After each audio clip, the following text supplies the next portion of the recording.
حضرت ابو ہریرہ رضی اللہ تعالیٰ عنہ بیان کرتے ہیں، رسول اللہ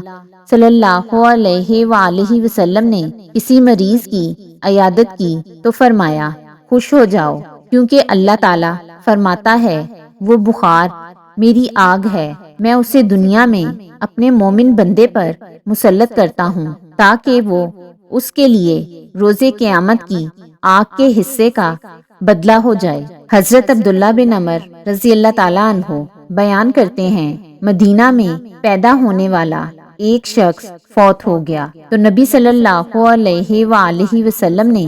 اس کی نماز جنازہ پڑھ کر فرمایا، کاش کہ یہ اپنی جائے پیدائش کے علاوہ کسی اور جگہ فوت ہوتا۔ صحابہ رضی اللہ تعالیٰ عنہ نے عرض کیا،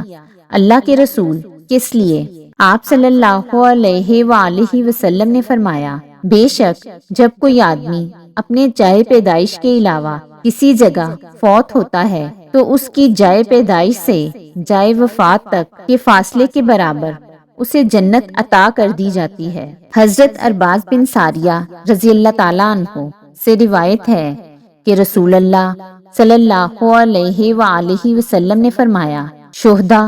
اور اپنے بستروں پر وفات پانے والے طاعون کی وجہ سے فوت ہونے والوں کے بارے میں ہمارے رب عز و جل کے سامنے مقدمہ پیش کریں گے تو شہداء عرض کریں گے، یہ ہمارے بھائی ہیں، وہ ویسے ہی شہید کیے گئے جیسے ہم شہید کیے گئے، جبکہ فوت ہونے والے کہیں گے، یہ ہمارے بھائی ہیں، یہ بھی ویسے ہی اپنے بستروں پر فوت ہوئے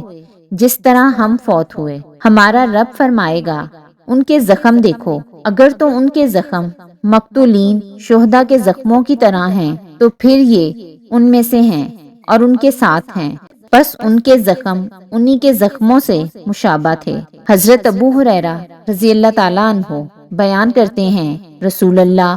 صلی اللہ علیہ وآلہ وسلم نے فرمایا، تم میں سے کوئی موت کی تمنا نہ کرے، اگر تو وہ نیکوکار ہے تو شاید کہ وہ نیکیوں میں اضافہ کر لے، اور اگر وہ خطا کار ہے تو شاید کہ وہ توبہ کر لے۔